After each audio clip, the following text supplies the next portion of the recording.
மாண்புமிகு மன்னராட்சி முதல்வர் அவர்களே, மாண்புமிகு திரு முத்துவேல் கருணாநிதி ஸ்டாலின் அவர்களே,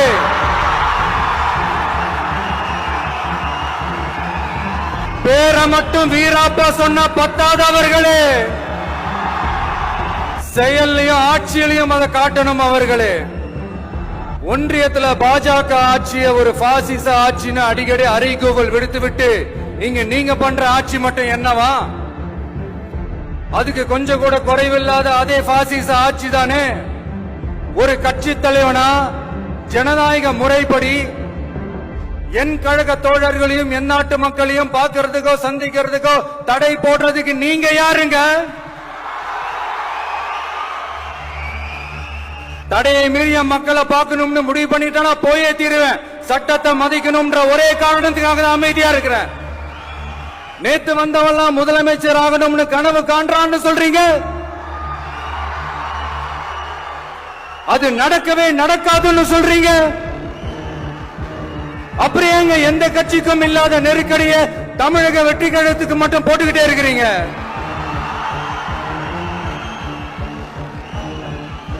அணை போட்டு ஆத்த வேணும்னா தடுக்கலாம், காத்த தடுக்க முடியாது.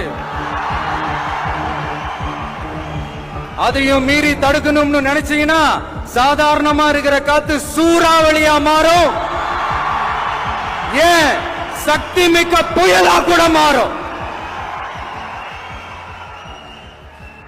எனது அருமை தமிழக வெற்றி கழக தோழர்களே, நான் மாநாட்டில் ஒரு விஷயத்தை ரொம்ப வலியுறுத்தி சொன்னேன். அதே தான் இங்க நான் திரும்பவும் ரிப்பீட் பண்றேன். இந்த மண் பிளவுவாத சக்திகளுக்கு எதிரான மண், சகோதரத்துவ மண், சமய நல்லிணக்கத்தை பேணும் சமூக நீதிக்கான மண். இதை நம்ம பாதுகாத்தே தீரணும். தமிழ்நாட்டிலிருந்து பல பகுதிகளில் இருந்து வர செய்திகள் எல்லாம் கேட்கும் போது மன உளைச்சலையும் மன வேதனையும் தரதாகவே இருக்கு.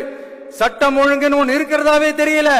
தடையை மீறிய மக்களை பார்க்கணும்னு முடிவு பண்ணிட்டா போயே தீருவேன். சட்டத்தை மதிக்கணும்ன்ற ஒரே காரணத்துக்காக தான் அமைதியா இருக்கிறேன். நேத்து வந்தவெல்லாம் முதலமைச்சர் ஆகணும்னு கனவு காண்றான்னு சொல்றீங்க. அது நடக்கவே நடக்காதுன்னு சொல்றீங்க. அப்படியேங்க எந்த கட்சிக்கும் இல்லாத நெருக்கடியை தமிழக வெற்றி கழகத்துக்கு மட்டும் போட்டுக்கிட்டே இருக்கிறீங்க.